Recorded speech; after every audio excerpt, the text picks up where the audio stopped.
안녕하세요. 구명모 법무사입니다. 개인회생 개시 결정은 받았는데 인가결정이 지나치게 늦는 사건들이 있어요. 인가결정을 받아야 아무래도 마음이 편안하겠죠. 그런데 보통은 개시 결정 후 채권자 집회가 2달 정도 후에 열리게 되고, 그리고 또 집회 후에 한두 달 내에 인가결정이 나는 것이 일반적인 순서거든요. 그런데 인가결정이 몇 개월이 지나도 안 나오는 경우가 있어요.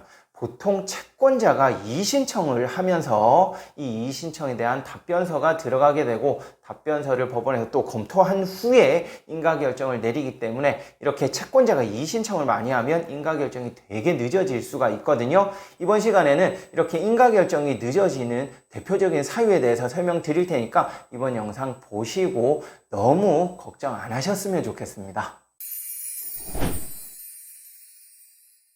채권자가 이의신청을 하면 인가결정이 늦어진다고 했잖아요. 그러면 채권자가 왜 이의신청을 하는지, 어떤 때 이의신청을 또 하게 되는지 알아야겠죠. 보통 채권자가 이의신청을 하는 대표적인 사유로는 개인회생 채무 원금에서 차이가 나는 경우입니다. 개인회생 채무 원금이 차이가 날 수가 있는가 라고 생각하실 수 있는데요.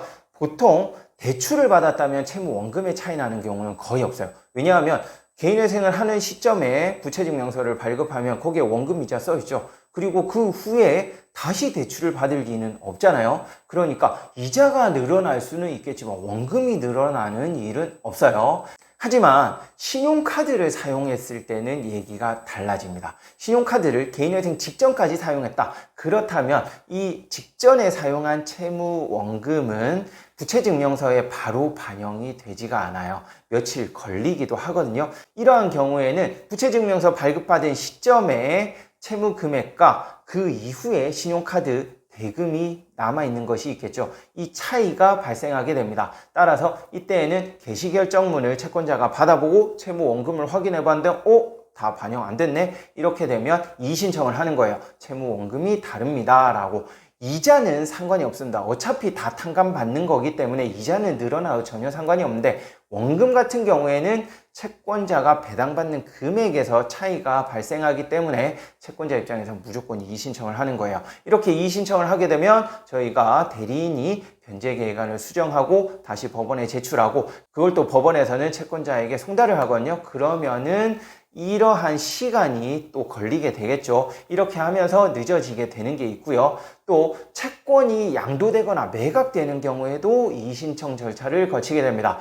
기존에는 신한카드였는데 신한카드에서 채권을 매각했어요. 그러면은 채권사가 달라지게 되겠죠. 이때는 이 매각 사실을 법원에 통보를 하게 되고 이의신청서를 통해서 채권자가 변경되었다는 사실을 반영해 달라고 하게 됩니다. 그러면 똑같아요. 채무 원금과 똑같이 변제계획안 자체를 또 수정해서 제출해야 되거든요. 이러한 절차를 거치면서 지연이 되는 게 대표적이라고 볼 수 있어요. 그리고 마지막으로 대의변제가 이루어졌을 때도 이의신청을 하거든요. 예를 들어 햇살론 대출을 받았다. 그 경우에는 서민금융진흥원에서 개인회생 중에 채권자한테 대의변제를 하게 됩니다. 그렇게 대의변제를 하게 되면 내 채권자가 신한은행에서 서민금융진흥원으로 바뀌게 되는 거거든요. 이러한 변동사항이 있을 때도 이의신청 절차를 통해서 또 변제계획안 수정이 들어가니까 또 시간이 지연될 수 있겠죠. 이러한 이의신청 절차들을 거치다 보면 시간이 계속 늘어나게 되는데, 이러한 이의신청은 특별히 걱정할 거 없어요. 대리인이 알아서 다 해줄 거니까